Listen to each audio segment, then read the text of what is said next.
All right, you're gonna introduce the show. All right. Give me 5 seconds. 4, 3. Whoa! 2. Hello there, everyone. We are the Chatmen, and it's very nice to be seeing you today, even though we can't see you, and it's night.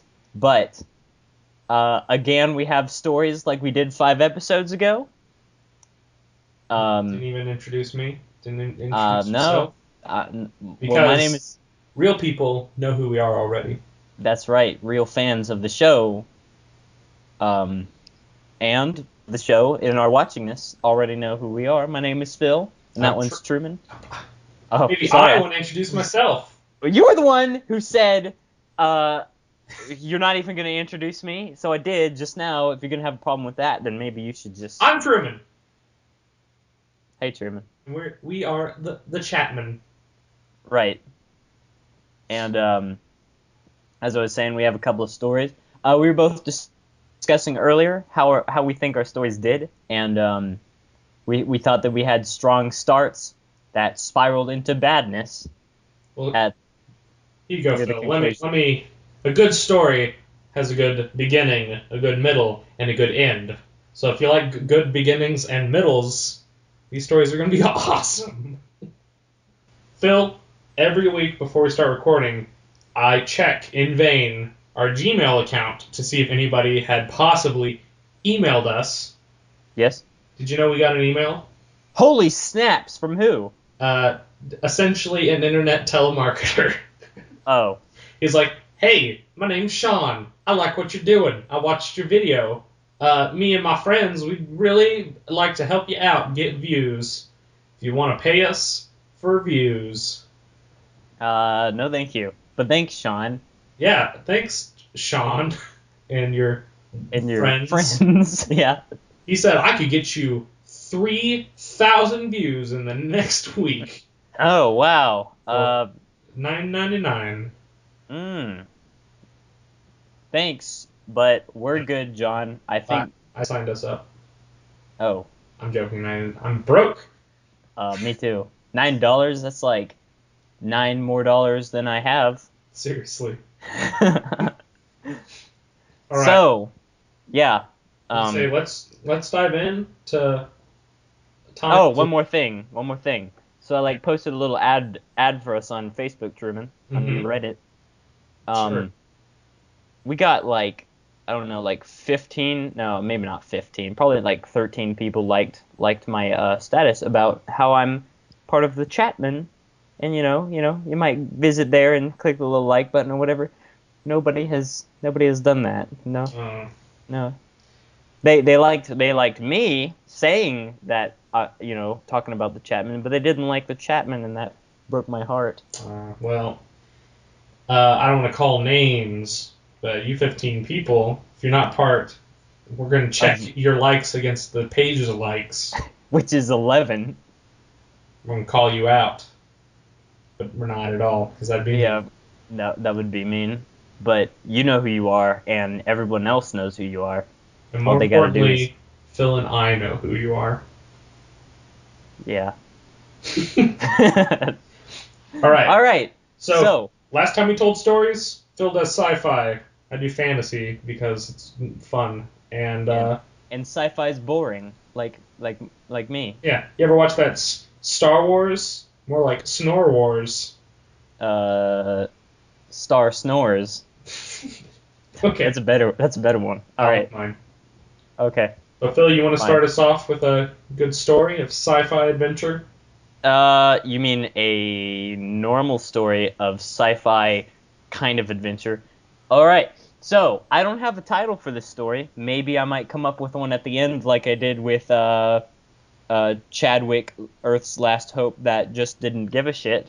Oh yeah, that was a good one. Yeah, but this one is about a guy named Desmond. So that's the title that I have right now. A guy named Desmond. Get up! Hurry! Lying in a pool of cold sweat, Desmond's eyes shot open and he jerked his head off the concrete floor. He grabbed his readily prepared sack of important things and scurried out of the abandoned ramshackle house he was sleeping in for the night. Slipping into his pressurized suit, he shrieked out a bird call and leapt into the back of his majestic Space Eagle that took him straight through the clouds and out of the Earth's atmosphere moments before a gigantic meteor struck the Earth beneath him. Several dissipating chunks blasted around him as he exited the danger zone. The Eagle was drifting through space now, wings extended. It coasted with a rocket booster fastened to its chest. Desmond shivered in his pressurized suit. He reached into his sack of important things and pulled out a dead rat cat. "Here you go, Hawking," he said. Despite not being able to hear him, the Space Eagle graciously accepted the snack as he continued to glide through the vacuum of space. His name is Hawking? Hawking, yeah. Like Stephen Hawking? Yep, yep. Okay. Desmond observed the shining silvery moon, cloaked in a cloud of dust particles. Free from the Earth's gravity, it was drifting around wherever the fuck it wanted. The moon. Desmond gazed at the stars and thought for a second about how insignificant the vast cold atmosphere made him feel. I really need water. And then he noticed a shining satellite that strayed from the Earth's gravitational pull, wandered aimlessly throughout the void. The satellite was shaped like a massive disk, and in the middle of it was a rippling light, the gateway to another planet, specifically. Oh my goodness. Specifically Mars, just letting you know. Just Mars. Desmond kicked his Space Eagle, which squawked silently. They picked up speed and shot through the membrane of torn space. Just real quick, how can you squawk silently? Because it's space! Oh, okay. Yeah. I thought you were just like... No, he really made the noise, but you can't hear him because they're in space. Okay, science tip. Bird calls don't work in space. That's right. Neither does explosions and exploded things like in Star Wars and stuff. The satellite was shaped like a massive disc, and in the middle of it was a rippling light, the gateway to another planet. I already said that! Okay, all right. Mars. I'll piece together this horrible... No, it's fine. No, you leave it as it is. Because you keep distracting me. I'm trying to create a little dialogue here. You did it. You're doing a good job. I appreciate it. Oh, thanks. Alright, Desmond already squawked silently. They picked up speed and shot through the membrane of torn space, instantly finding themselves plunging through Mars's atmosphere. They approached the ground. It was dark. Approximately 3:15 in the morning, Mars time. And people weren't awake and playing hopscotch and drinking milk, as is common in Mars culture. Wait, I have a question. 3:15 Mars time, is that did Space Benjamin Franklin have daylight savings time or not? I don't know what you're referencing, but no, because on Earth, we have daylight savings time. Is there Space Benjamin Franklin making space daylight savings time on Mars? No. Oh, okay. No. But Mars just has 40 more minutes than we do. So they just stretch out the 24 hours to fit the 40 minutes of time that they... So every hour is like 61 minutes, and 61 and a half minutes, something like that? Something like that. Oh, okay. Every second is slightly longer. All right. They decided to land by the biggest, most important-looking building, gigantic and covered in what seemed to be Christmas lights. Desmond jumped off, and Hawking strutted after him, bobbing his head. As he approached the large doors, a large voice stopped him in his tracks. "Stop!" cried the voice. "Don't go in there!" A woman stumbled out of her garden, dressed in all sorts of colors Desmond didn't even know existed. "Behind those doors is the bedroom of Prince Cocker Spaniel VII, son of King Dalmatian the 36th. And those are in Roman numerals. Okay. So King Dalmatian is XXXVI, and then Cocker Spaniel is VII. So just so you know, because you can't communicate that over dialogue either. Really a fact they needed to know? Because you're gonna have to repeat that exactly sound you do. Oh my goodness, I have no clue what's going on. You're like robot voice right now. Now I can't hear you. Try again? Yeah, I know. I hear a robot voice. What the hell's going on? Okay. Well, that was weird. So Well, that sounded natural. yeah, okay. We turn into robots for a second. Apparently, it happened to Truman too, I guess. Like, okay, so on the recording, Truman, do you have the robot voice? Because I Yeah. heard it. No, I hear myself fine. Oh, okay. Because freaking from where I was, Truman was like, "Oh, it's like we have robot voices or something," and then his face would just like make all these freaking huge like it would turn into fast speed, like fast motion for a second, like fast forwarding, and then it'd go into slow motion again. It was scary, is what it was. So I'm a demon. yes. I'm glad it didn't just happen to me, and you guys could understand how crazy Skype is right now. Okay, so instead of retelling everything, just give me a quick summary of what happened up to landing on Earth, or on Mars, excuse me. Okay. Just a sec. I gotta close all these programs so that this will be better. Alright, so, back to opening up Word. So, he landed on Mars. Mm-hmm. Big doors. Big doors, big important building. He approaches it. Lady runs out of her garden, and she's like, "Don't enter that door. That's where Prince so and so, Cocker Spaniel lives. Mm-hmm. That's the bedroom." I said that's the bedroom of Prince Cocker Spaniel. I meant to change that because that doesn't make any sense. Big doors leading straight to a bedroom. But anyway, of a very important person also. Mm-hmm. Yeah. So I was trying to change that, but when I was proofreading, apparently I looked over that very, obvious thing, because I just kind of write stuff, and then later I'm like, that doesn't make any sense, and I change it. But I didn't this time. Oh well, sue me. So let's dive right back in. Just jump right in. Right. Desmond looked at her. She was pretty if it wasn't for the distracting extended rainbow attire. He stopped looking at her. "I'm tired. I need a place to rest. I woke up bright and early this morning. My planet exploded, and I need a place to sleep." "You must be, what was the voice I had for her? You must be from Earth then," she said. "I was just watching that spectacle through my telescope upstairs. Truly a breathtaking event. It was pretty phenomenal." Desmond stared at her. "So, you have a place to sleep?" "Yes, but we like to keep you... but we'll have to keep you a secret from the royal family. They don't like Earth fags too much." Oh. And she stuttered. "Oh, fuck, I'm sorry."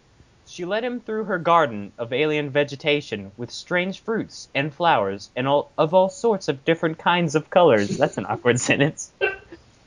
It's like my favorite sentence so far. Yeah, of all sorts of different kinds of colors. You may stay here for the night." She led him to a bed next to a very large bulb-shaped plant. Several vines and fruits and flowers and vegetables grew all over this single plant. "Please sleep well, and if you want, help yourself to some of the food this beautiful plant has to offer." Desmond rubbed his eyes as his giant bird found a comfortable growth of vines to rest upon. As Hawking drifted off to sleep, Desmond compulsively stripped off a long piece of vine, wadded it into a ball, and swelled it off into slumber. All right, real quick question: when Hawking goes to sleep, does he like throw a little sheet over his head, like when you put a big blanket over a cage that a bird's in, or did it just go to sleep? Just went to sleep. Oh, so he's good. He's a little smarter than actual birds. Yes. Okay. Anyway. What was the voice I had for the mind voice? Oh, okay. Something weird with your hands in front of your face. Wake up. Wake up. Wake the fuck up. I'm sorry, I've been saying a lot of F words in this story so far. Fine. Too. Mars is a vulgar place. That's right. Yep. That's why they call it Mars, you know? That's just what... Yep. Okay. Sorry. Desmond's eyes opened to see that the bulb had opened up to reveal rows and rows of razor-sharp teeth. It was nothing other than a Venusian human trap. He could not move his legs, and his left arm was just starting to get coiled by the vines. He let out a shriek. Cue, the noise. And his trusty Space Eagle awoke, but when it attempted to help him, it found that it too was coiled in the vines. It cawed and pecked at the tough plant matter that held its slender legs in place. Desmond used his free arm to slap the bulb with his hand, but it had no effect. He noticed his bag of important things in the bed next to him, and twisted to reach it, but the man-trap lifted him towards its mouth. "Hawking," he cried desperately, "use the boost to get through." Hawking pecked the button on his torso, and flames shot out of the jetpack, roasting the vines beneath him is what that's supposed to say. The vines shriveled away in pain. Hawking flew towards the bulb and started scratching and stabbing at it with its beak. The bulb let out a ferocious scream, dropping Desmond back onto the bed. He lunged for his bag and pulled out a kitchen knife. As the vines grabbed him again, he turned and chopped at them with his knife. He stumbled away from the bed and left the garden, only to be seen but what seemed to be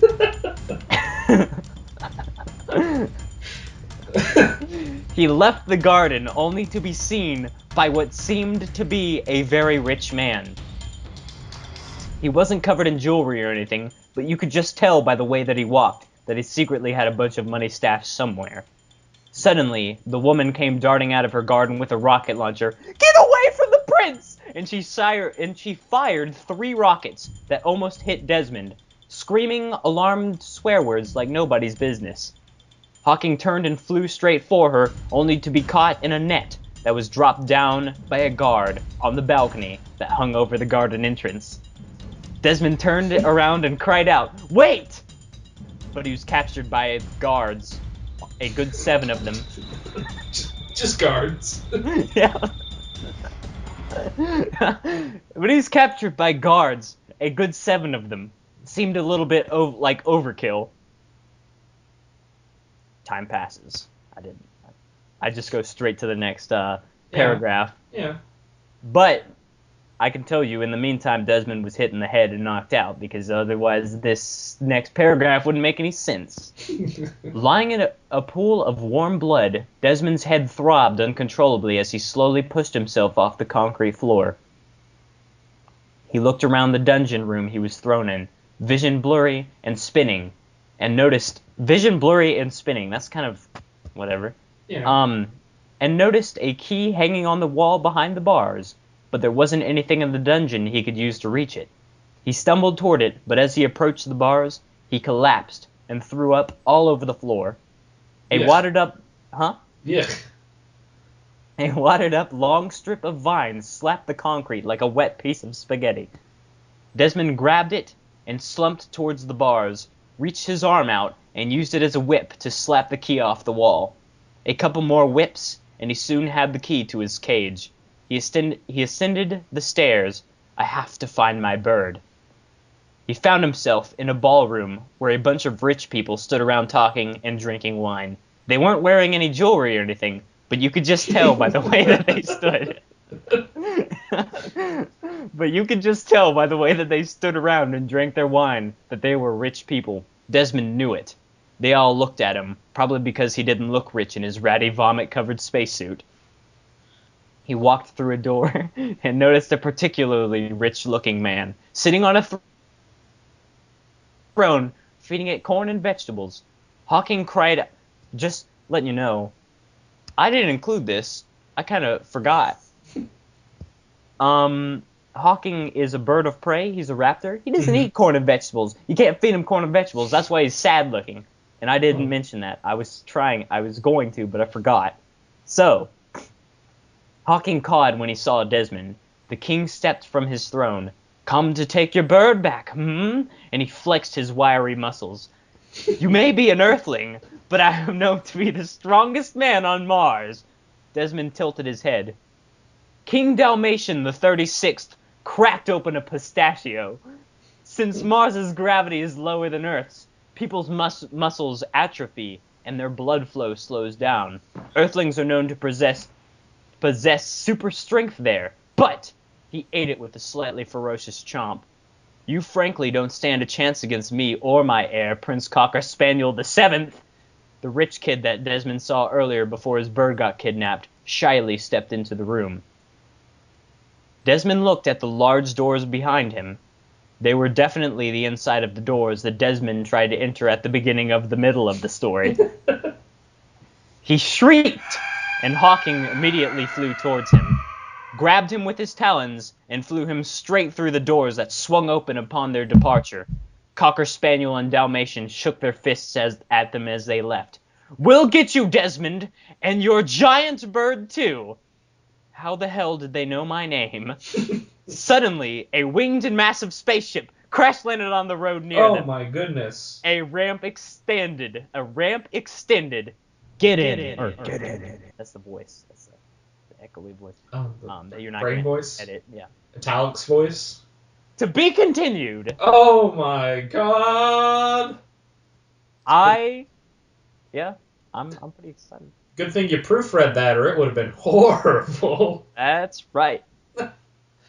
It took me a good 3 weeks to proofread that and write it. It took me a day to write it yesterday and today. Well, that's pretty good, Phil. I'm excited to see what happens next time. It's quite a cliffhanger, man. Yeah, I know. I didn't want to make it a cliffhanger, but I had to because you ran out of time. Because I ran out of time a long time ago. But that was good. Thanks. I can see people are just on the very edge of their seats.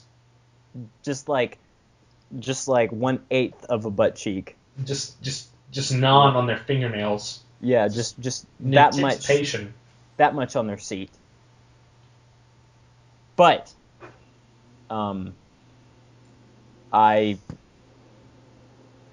what the heck was I about to say? I don't know. Did you have a title? Oh, yeah. Make an actual title now? Well, okay, now that I've read it, let me see. How about Desmond and Hawking, best friends forever. There you go. Good. All right. Well. Oh, just so you guys know, that last part was a reference from the last story, which was on episode 5, which was... Check it out. Yeah. Check out episode 5 of The Chatmen in order to know what that was all about. Truman's ready to tell his story. I was going to say, let's take a little break for a second, and then I'll come back with a tale of fantasy. Yes. A little sweet to your sour. Oh! Oh! A little General Sow to your chicken. A little spice to my my salty, my bitter, my savory. A little spice to my savory. A little sea salt to your caramel. Oh, okay. That's interesting. Never had salted caramel? No. It's delicious. I'd imagine that it makes normal caramel taste like garbage. Well, be back in a minute. Yeah!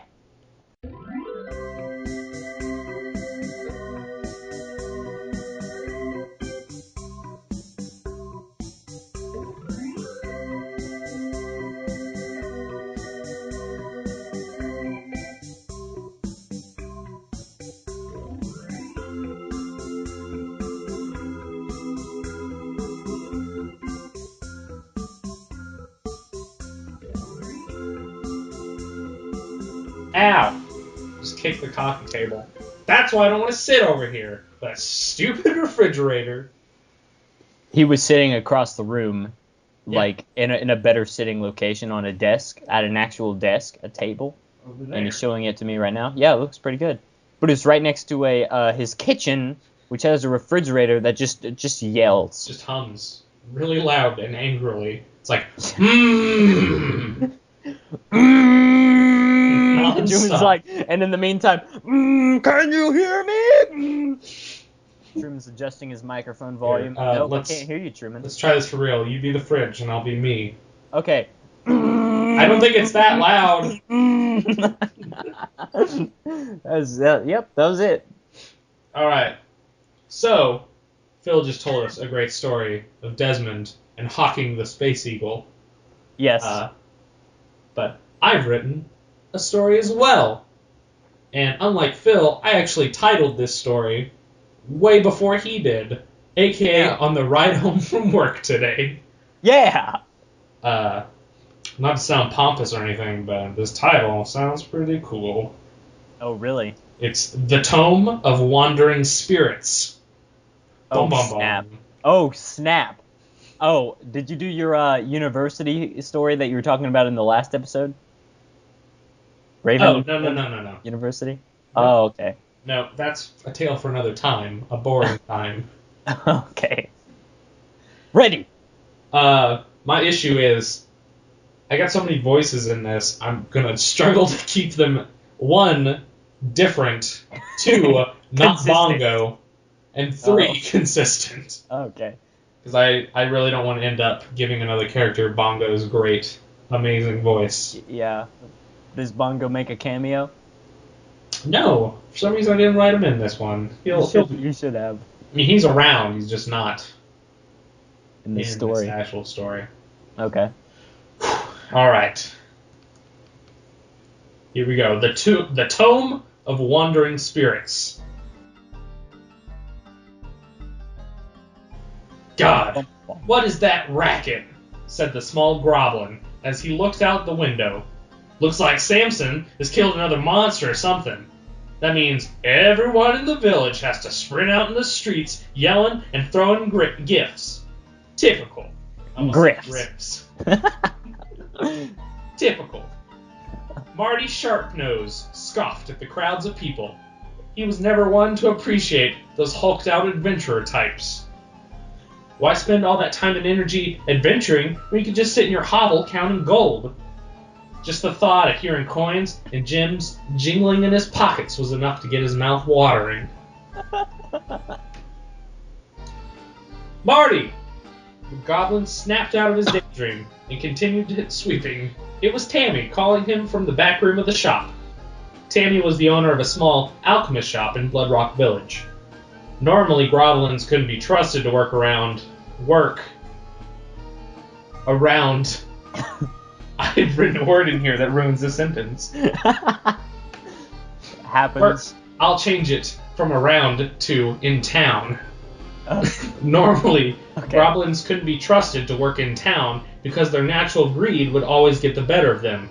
But for some reason, Tammy trusted that Marty was different. Marty, I need to ask you a favor, Tammy said as she walked into the shop's main room. I need to make a trip to the capital city tomorrow, so would you be okay to close the shop up by yourself? Marty stared blankly back at Tammy. His small, almost ugly face was expressionless. Yeah, I guess that'd be okay, replied Marty after a few moments. His eyes immediately fell back to the floor, watching the broom's bristles move dirt around his feet. Okay, great. Thanks, Marty, Tammy said as she was stocking the last few potions and herbs into the glass case behind the shop's counter. Well, we seem to be about done for the night. I'll see you in the morning, Marty. Waving, she headed upstairs to the sleeping quarters above the little shop. Marty slipped off into the darkness. The following day was just like normal for Marty. He woke up, grabbed his clothes out of the slimy mud puddle he had left them in, put them on, and jogged out of Groblin Town. Yeah, he's dirty. Yeah. Ugh, just caked mud everywhere. So laid him in a puddle. Yeah. Once he got to the shop, he did his normal duties of carrying items to people's carts and wagons, organizing the products, and his least favorite, sweeping. And here's a little factoid for the listener. I wrote this story when I was working at my horrible old job, and part of that has rubbed off on this story. I kind of noticed that. I picked up on that. Of all the things Tammy had him do, sleeping, or any kind of cleaning for that matter, was the complete opposite of Groblin culture. Cleaning showed pride in your possessions, and the only thing goblins were proud of is their gold. At about midday, Tammy emerged from the back room with a large bag and a mysterious glass bottle of liquid. It had to be a potion of some kind, but Marty had never seen the specific mixture before. "Marty, I'm leaving now. Just make sure the shop's still here when I get back." And Tammy hurled the flask at the wall. There was a large cracking sound as the wall began to open up. Smoke filled the room as a huge portal was created where the wall used to be.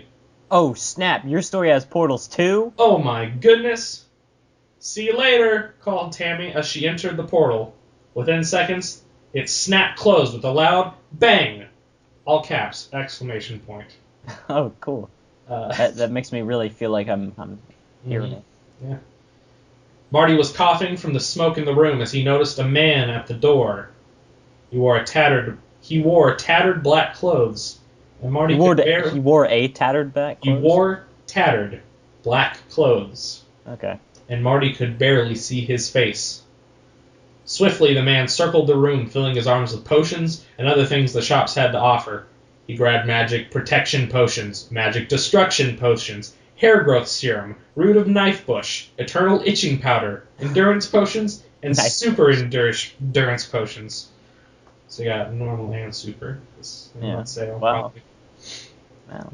Dumping all the products on the counter, Marty began tallying up his order. Looks like all this will come to about 14 gold pieces. He had slightly inflated the total in order to slip some of the gold into his pockets after the man left. Oh, snap. The man said nothing. "It's 15 gold if you want it all." Marty was growing impatient. "Listen, do you want this stuff or not?" yelled Marty. Thump! The man slammed his palm on the countertop. For the first time, Marty could see the face of the shop's guest. The gnarled face of a madman was hiding in the darkness of the black hood. His sharp yellow eyes had seen dark, horrible evils beyond the realms of man. Marty was worried. Hey man, you okay?" He reached up to touch the man's shoulder, but his hand was swatted away. The man reached into a tattered old satchel that was hanging from his neck, and Marty watched as the man's dirty hand reemerged holding a pristine book. Its cover was framed with gold, and inlaid gems were sparkling in the light. Oh. I actually proofread this, and there's still some really bad sentences. Yeah. I wanted to really make sure that all mine were gone, and there were just a couple in mine. Yeah. Ancient symbols and markings covered the spine of the tome. The man laid the book on the counter and slid it toward Marty. Since goblins were so knowledgeable about shiny objects, Marty immediately knew how much the book must be worth, and it was way more than 14 gold pieces. But if the man was willing to trade for all those crappy potions, then Marty was more than happy to oblige.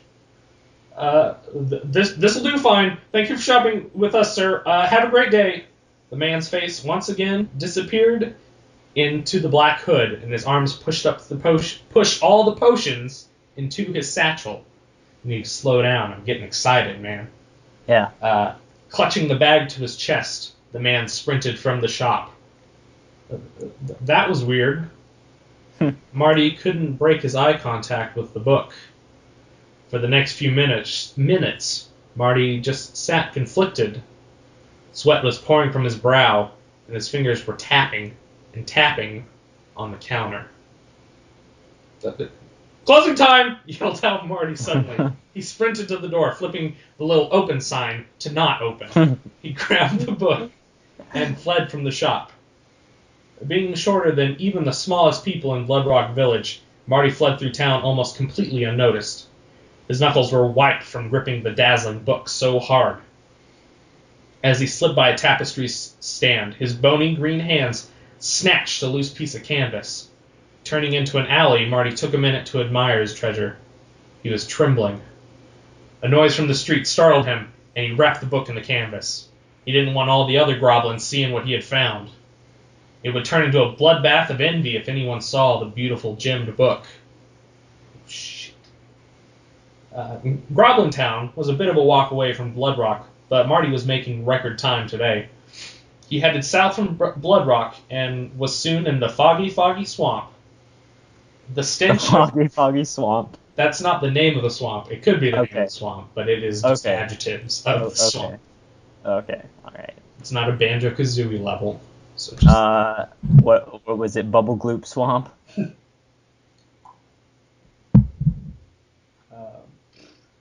The stench from Groblin Town began to fill the air. As he entered the front gates, Marty noticed a large, cheaply made banner hanging in the air. It read, 598th Annual Swamp Giant Festival. Wow! Oh, that's right. Festival time, Marty complained to himself. Nobody liked Groblins. Not even other Groblins. So the thought of all the Groblins spending time playing games, drinking toilet booze, and feasting on nasty foods was a pain to everyone. But even though everyone hated the festival, the Groblins all pretended to appreciate it. They knew that if they didn't look happy at least once a year, Yipto the Swamp Giant would awaken from his slumber and eat all the Groblins in town. Oh, jeez. I like the name Yipto the Swamp Giant. Since it was festival time, the streets were actually crowded for a change. Marty tried to keep his head down, but he couldn't help from being stopped by any and all the Groblins. Hey, Sharpnose, care for a game of barrel bashing? Hey, Marty, want to sit with us at the Giant's Feast? Marty dodged and turned down everyone around him. He was too preoccupied with the safe... He was too preoccupied with the safe transport of his book to stop and talk to anyone. He could see a shitty little hovel coming into view. Just a few more steps and he would safely be home. The butterflies in his stomach began to vanish. Hey, Marty, what you got there? The butterflies immediately returned. Gipper Stumphead, it's Gipper. Gipper Stumphead stood between Marty and the door to his hovel. Looks heavy, what is it? Joked Gipper. He was the only Groblin in town that was genuinely cheerful. Even though he was fat, balding, and just slightly stupid, Gipper was upbeat. Every day he would go out of his way to help anyone in Groblin Town. It was sickening. Like many other Groblins, Gipper owned a junk booth where he sold scraps and trash to Groblins who were too cheap to buy anything fresh or new, which was literally everyone in town. So a large part of Groblin Town economy is just selling trash to each other. Okay. Just pass it back and forth. What you got wrapped up there, Marty? Gipper said with a smile on his face. It's a thing I found, snapped Marty.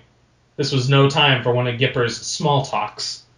How interesting. A thing. What kind of thing? A heavy thing? A sharp thing? A rough thing? A sticky thing? Oh, there's just so many possibilities. Gipper loved guessing games. Oh, Jesus. That just sounds like straight from some sort of cartoon or something. Okay, go on. Loves those guessing games. We'll do them all day. All you need to know is that I found a thing. Nothing special about it. It's just a thing that I found in Blood Rock. Marty was getting physically upset, but Gipper didn't even notice. He was having too good of a time chatting with his good friend Marty. Okay, it's a thing, but where in Blood Rock did you find it? Behind Rodden's meat shack? In the dumpster behind Swords R Us? Did you win it in a game of barrel bashing? Or maybe you got it. Marty cut him off before Gipper rattled off on any more guesses. A man gave it to me at Tammy's shop. So just said, here you go, and gave it to me. That's it. That's what happened. No more questions. Marty pushed past Gipper, making sure to clip him with his shoulder. As Marty stomped into the hovel, Gipper called in after him. Okay, pal, talk to you later. Don't miss the Giant's Feast tonight. Bye!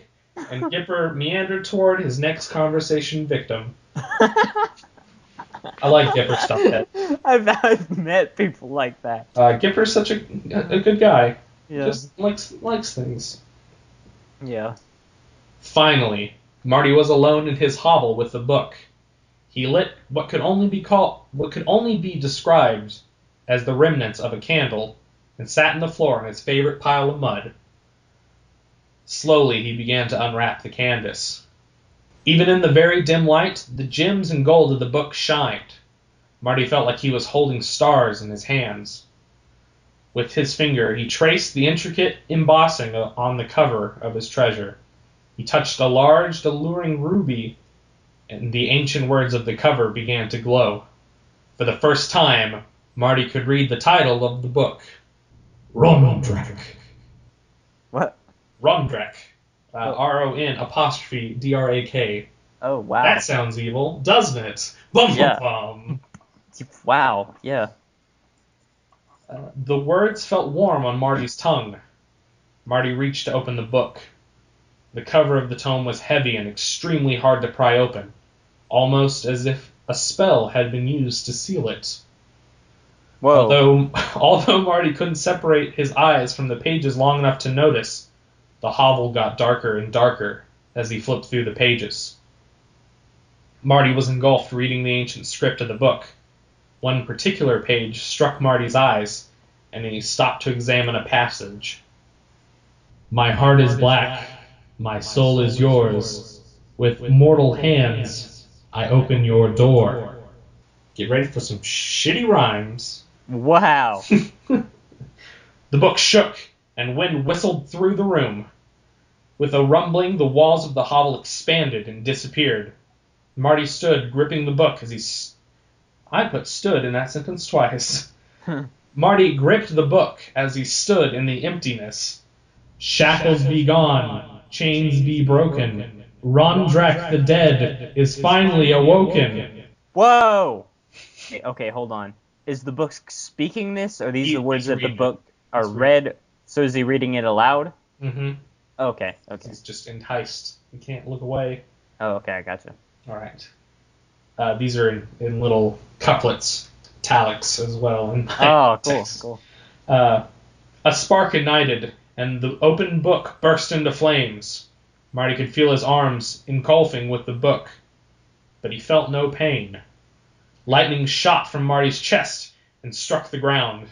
Popping and cracking resounded around Marty as the floor opened up. I welcome you with open arms. My eyes shall not blink.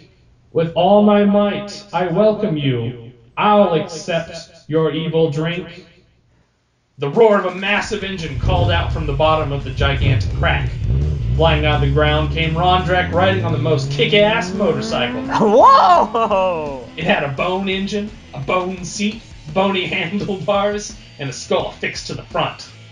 The chopper squealed and rumbled as Rondrak did donuts around the trembling groblin. Yeah, you didn't see that one coming, did you, Phil? I fucking didn't. Welcome, my friend. Nice of you to swing by. I was sleeping for way too long. Finally, Rondrak leapt from the moving deathmobile and landed in front of Marty. He was colossal, standing more than 10 feet tall. The demon's head was topped with a slick pompadour and curled horns. Whoa. Where his torso should have been, there was only a bony ribcage. A flaming blood-red heart hung off the bones, slowly beating.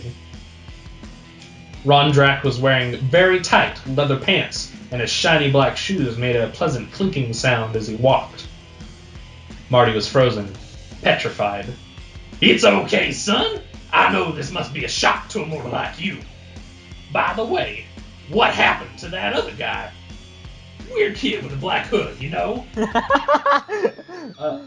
Did he have yellow eyes? Yes, sir! Had the look of all mankind's pain, fear, and anxiety in this soulless, empty stare?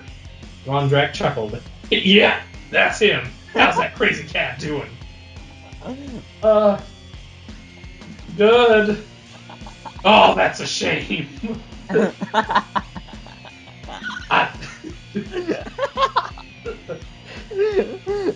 Oh god, these characters are the best. I love Rondrak. He's awesome. Oh god. How long have you worked on this? Like, since... I wrote for like 2 days, then took like 2 weeks break, and then finished it earlier this week.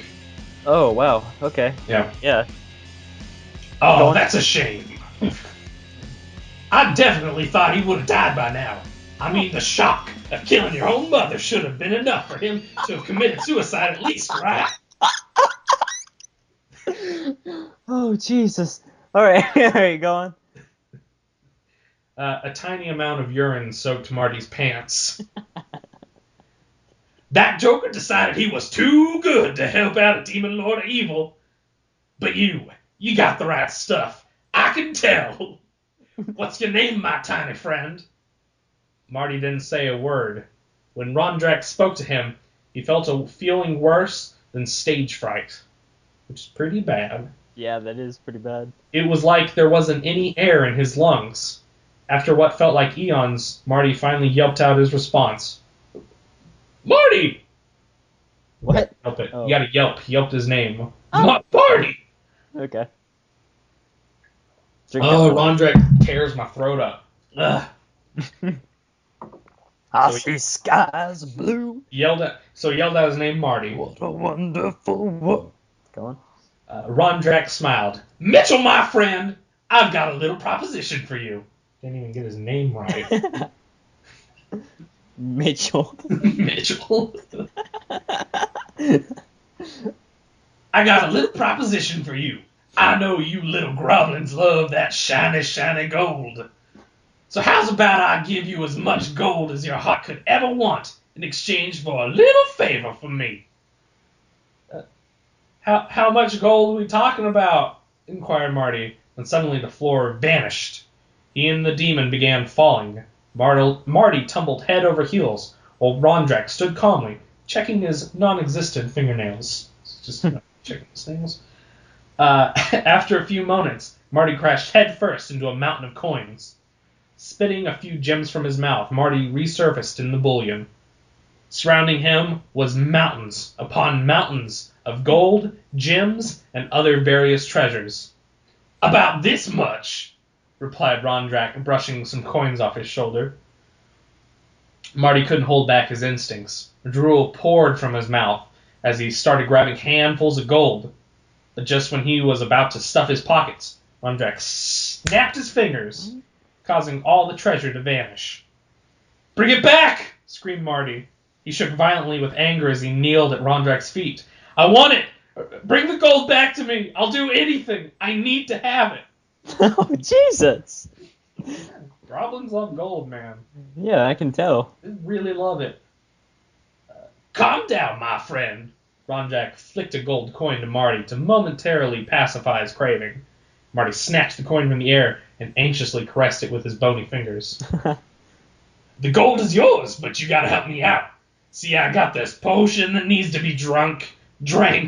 But sadly, I got no organs, so I can't possibly drink it myself. Marty looked up from his coin for just long enough to see that Rondrak's bony ribcage was in fact vacant of all organs except for the slowly beating heart. Now you got an esophagus, right? Uh-huh. Stomach, intestines, all the works, correct? Yes. Great! You'll do fine.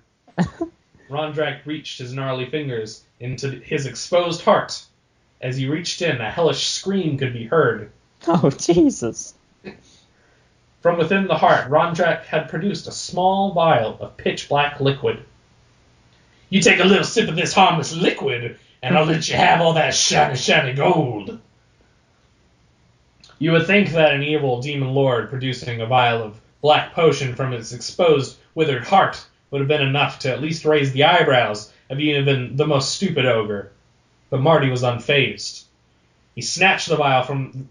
Marty snatched the vial with goblin-like reflexes.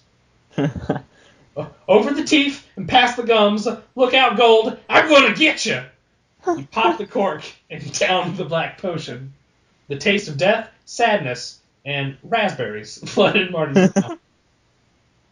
This is going to be fun, cackled Rondrak as he donned cool aviator sunglasses. His physical body vaporized into a ghastly smoke. An evil mist swirled around Marty, turning into an evil tornado. Marty gripped his chest. It felt like he had been stabbed by a frozen cutlass. His mouth was drier than skelallo bones, sun-bleached in the desert sun. Whoa. Marty's eyes burned with a heat greater than 1,000 suns. A death metal drum solo erupted from within his own soul. The cloud of smoke constricted Marty like a snake, when suddenly it all began to funnel into his eyes. The cackling laugh of Rondrak once again erupted as the last of the aura slammed into Marty's skull. The force of the concussion knocked Marty off balance. Marty closed his eyes as he imagined the endless oceans of gold. He began to tumble backwards. His legs felt like jelly under his own weight. Just as his head hit the ground, his eyes snapped open. The drum solo had been replaced by the rapid knocking on Marty's hobble door. He was back in his room. The once gem-encrusted book sat burnt and black in his lap. The knocking stopped and was replaced by the squeak of the door's hinges. Gipper poked his head in the door. Marty, in here? It's time for the Giants feast. You ready to go to that feast, buddy? Marty sat motionless for a few moments. Then he slowly lifted his head. Gipper's eyes were met with the piercing glow of Marty's now yellow eyes. Oh, snap. Come on, Marty. Aren't you excited for the big feast? Don't you worry, Gipper. I've been waiting to feast for way too long. Oh, snap. Bum, bum, bum. So that's it. Oh, damn. That is some crazy shit. Whew. What'd you think? You enjoy that? That was scary. Like, turn that fantasy into, like, a comedy into a horror story. So, like, I guess the old man who handed him the book, was that what's his name as well?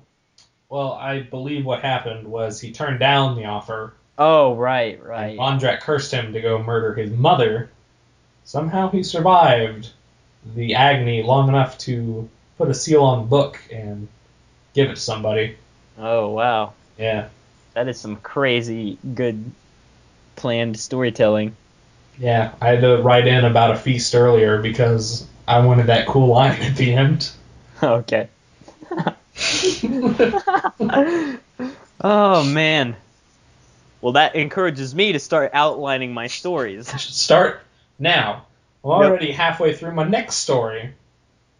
Really? Yeah. Well, I wrote it a while back because I was in the mood. Yeah. Well, that's good. Mm-hmm. So, I hope you, the audience, enjoyed our stories. I know I tried pretty hard to write good, enticing stories. Don't know. Phil over here. Last minute Sandy over here. Yeah, I know. Mm-hmm. But, not to, tell you guys what to do, but if you wanted to draw some fan art, maybe Gipper Stumphead. Oh, yeah? Yeah. Or Rondrak, the evil demon lord. Or Hawking. I just want to see Hawking, because I think that's... That'd be pretty cool. Gotta add that jetpack. Yeah, the jetpack that's strapped to his chest. But anyway, so yeah, it was because I was, waiting around for quite some time to write my story that we only had one episode this month. Just kind of, Only one? I thought we had two. No, we had the one. Wait a second. Because we recorded that one New Year's, and I guess that was the last one. Oh yeah, you're right. No, because that was with Hayden. No, then there was the terrible episode, Incoherent Ramblings, episode 9. So that was two. So, two episodes. Okay, yeah, never mind. I thought that I had just doomed us to do what we said that we were not. Sorry. I thought that I messed up our schedule, but it turns out I didn't. Well, we did a little bit. A little bit, yeah, because it's not once every 2 weeks anymore. It's just twice a month, apparently, because of me. But, sorry. It's now February 1st, and I guess this episode will come out here in hopefully it'll be out by Sunday. Hopefully. I'm probably going to start editing tonight, or maybe I'll watch Cloudy with a Chance Meatballs 2, and then edit tomorrow. Oh, snap. Okay. That's fine. But anyway, we hope you enjoyed listening. Mm-hmm. You guys want to send us some topics, maybe write your own story, ask us questions. We're on just about all the social media. Check us out on Twitter, on Facebook, MySpace, Pinterest, Flickster, Instagram, Grindr. Don't look up Grindr. What's that? It's a casual hookup app for. Oh. Yeah. I mean, if you want to hook up, and by hook up I mean talk to us and buy us pizza, I mean, sure. Yeah, that'd be fun. We also have an email, ChatmenShow@gmail.com. So if you want to send us any sort of stuff, we will check that once a month. Probably, if you were to write us some questions, I would read the whole email aloud on the show. Did we do that last time? The only other time we've done it is when Hayden gave us that fan art. Right, that's what I was asking. Well, if you look at this here. It was cool. Thanks, Hayden. Thanks. Thank you. And you showed up on the show on episode 8, so if you want to listen to that, give that a listen. And he's also the person who drew the only fan art that we have, except for Sam's wham-ass survival or beginner's guide. I draw fan art of Phil all the time. He just doesn't know Facebook. Yeah. One of them is my cover photo on Facebook, actually. Just drew a picture of me. Yeah. Anyway. So, hope you guys enjoyed the episode. Try to stay on a better schedule. Mm-hmm. And get the next one out on time. All right. I'll start tonight. You should start your story tonight. Yeah, that's what I'm saying. I'm that cliffhanger's got me all hanging on the cliff. I gotta scramble up that cliff and get jump onto my winged and massive spaceship or Space Eagle. Fly out of this atmosphere of non-productiveness. All right. We'll see you guys later. Bye. Bye. Bye.